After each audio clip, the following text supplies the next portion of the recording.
Hello, I'm Blake Scarlify with Route 16, and in this video I'm going to show you another quick pro tip around Power Automate, and this has to do with another way to better build your flows so it's easier to reuse.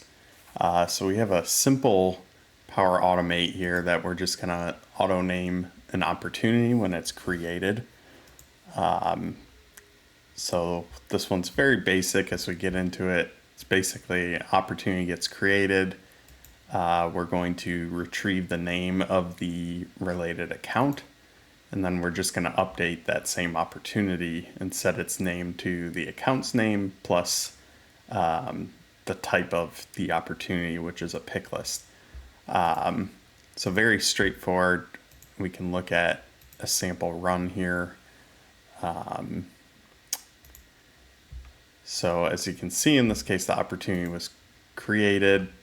We retrieved the account to get its name, and then we updated the opportunity's name here. So very simple and straightforward. This is probably how most people would build it. But one thing to keep in mind in this example, say we have a huge list of existing opportunities, and now we have a new way to name the opportunities going forward. So we want to be consistent and kind of rename all the older opportunities as well. So with this trigger, it's only going to update ones that are being created since this flow is being built.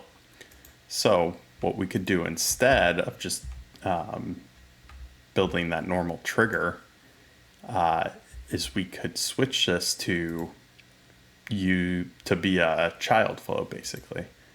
So you can go ahead and delete this trigger. And let's do a new one here. Flow button. So this one, manually trigger a flow.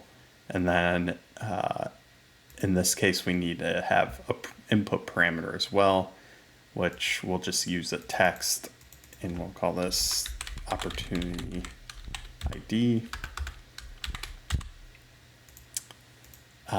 So now the one extra step we'll have to do is retrieve the opportunity. Since we're only passing in the ID, we need to get the other information about this opportunity as well. So let's see here.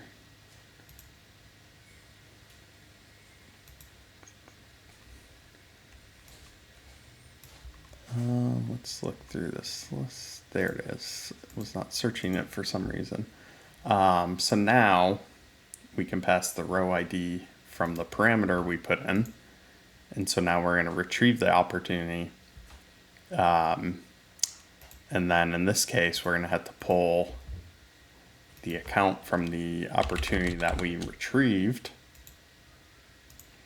And then down here as well, we can just use the same opportunity ID that we passed in. There we go. So now we essentially built a child flow. So what does this do? Well, this helps us reuse that same functionality that we built, so we don't have to build it again if we need to use it again.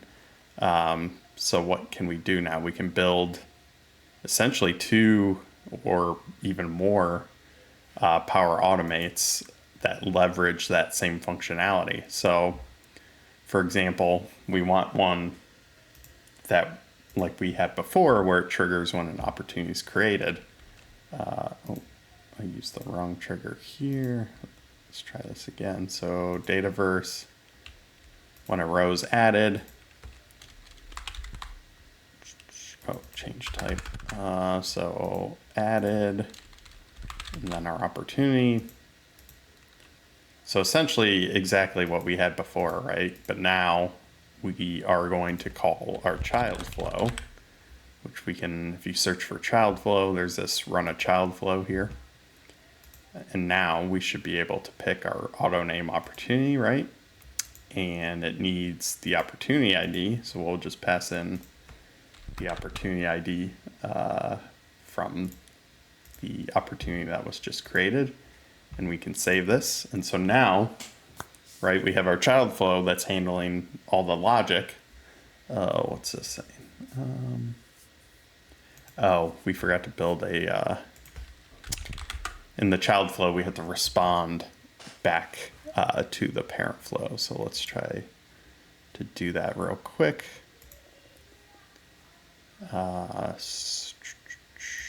Child. So back to our child flow, because we can't save the parent one until we get this done.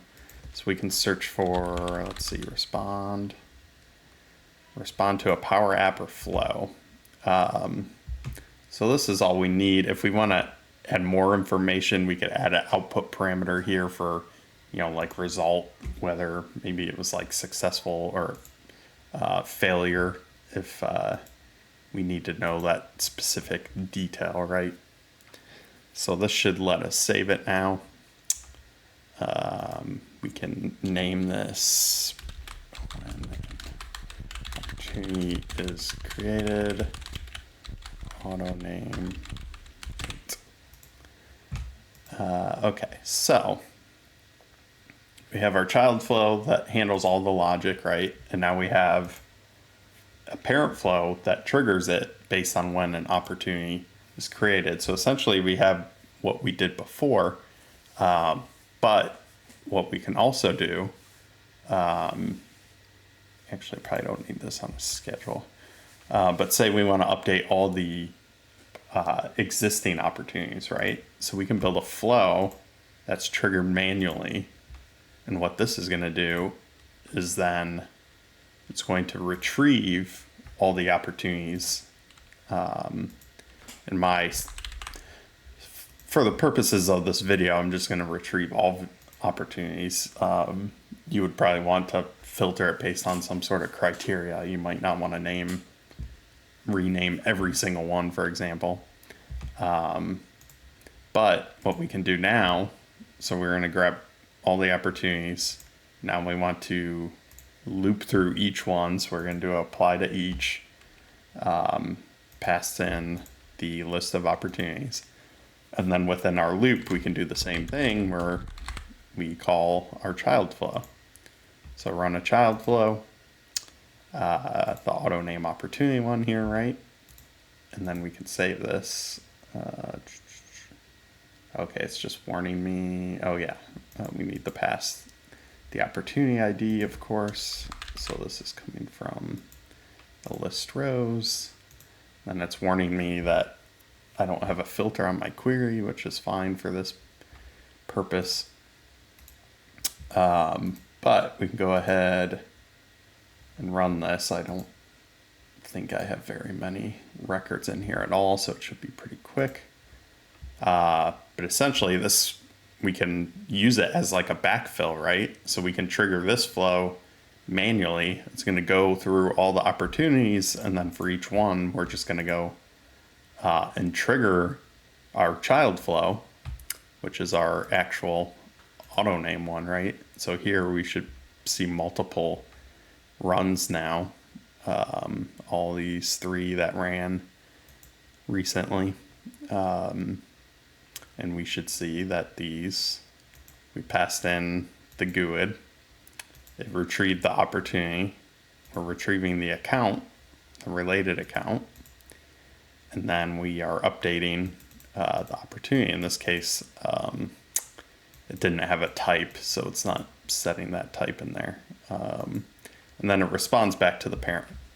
And so there you go. That's just something to keep in mind when you're building certain flows. Like if it's something that might need to be reused, you might want to keep in mind that you can create it as a child flow, and then that way you won't have to do that. You won't have to rewrite your flow after it's like already in production, for example, or you won't have to recreate the same exact logic, which is a pain to do in Power Automate. So child flows can be pretty powerful there. So hope you enjoyed this video and learned something, and thanks for watching.